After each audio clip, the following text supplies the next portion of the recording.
I've chosen encyclopedic materials because of the meanings that they carry and to pay tribute to their existence. I think the encyclopedias, and particularly Britannica, have a real history and value to people. Their physical properties I find really quite fascinating as a visual material in terms of its color and the way that it feels, the way that I can manipulate it to create these sort of landscapes on a large scale or on a much more intimate level.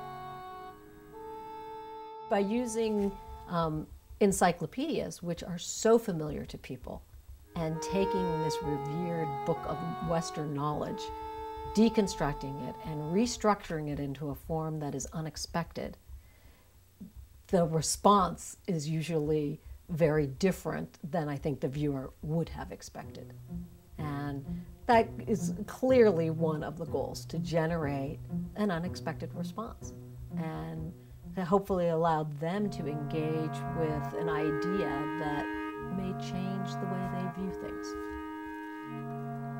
This work really is exploring the relationships between the tree of life and the tree of knowledge. The tree of life defined as the interconnectedness of all living species, and the tree of knowledge defined as the relationships of human thought manifested in writing and speaking. I grew up in Los Angeles, just very different from a New England environment.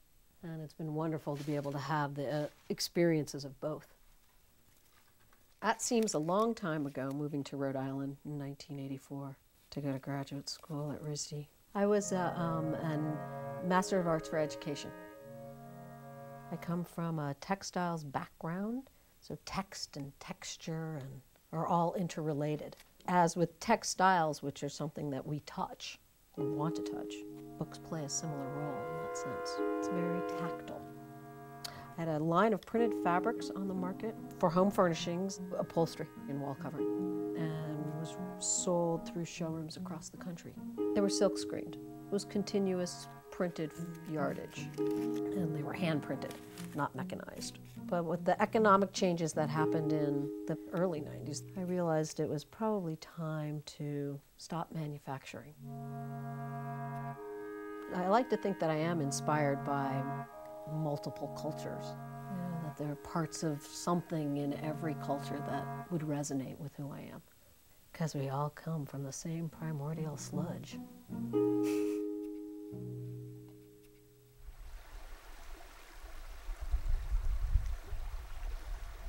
By choosing to make this work, it makes a statement about the relationships between all living species on Earth, and that includes celestial bodies, oceanic creatures, as well as botanical forms that these reference the most to.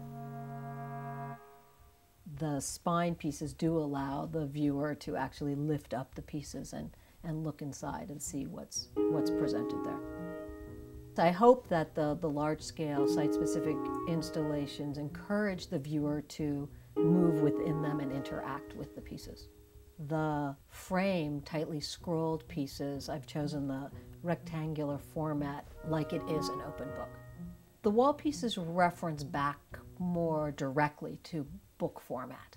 I think the tightly scrolled pieces are more remote, hidden information. As you walk by them, the visual surface changes. What you perceive changes. It isn't actually changing, but as you look at it, it changes. So you don't have to be interacting with it in the same way as you would an installation.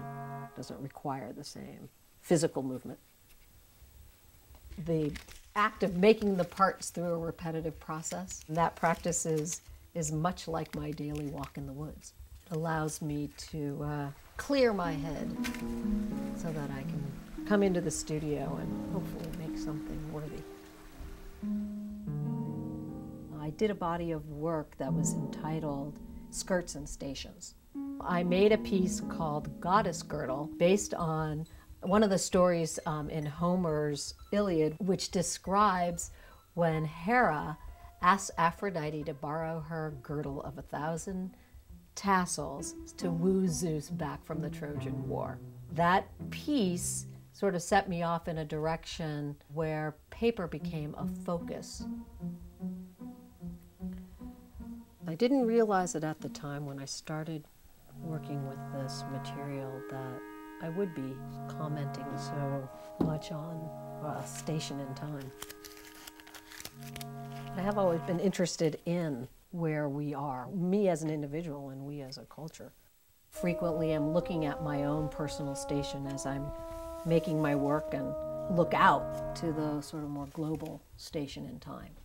And that's kind of how this happened, when the focus became less inward and more outward. This is a moment in time that needed to happen for me. The work is a slice out of a larger, ongoing body of work that I hope I will be able to continue to do. All artists are observers, and their work is a reflection, I think, of what is happening at the time at which they make it. And some of us are commenting on the time in which we are living in a different way and using materials that are accessible to most viewers is something that I'm interested in. One of the wonderful aspects of getting to do what I do is that I can come into the studio and be inspired by some of those unanticipated questions that are still to come and take the work to another place that will be inspired by the next set of events that happen in my life.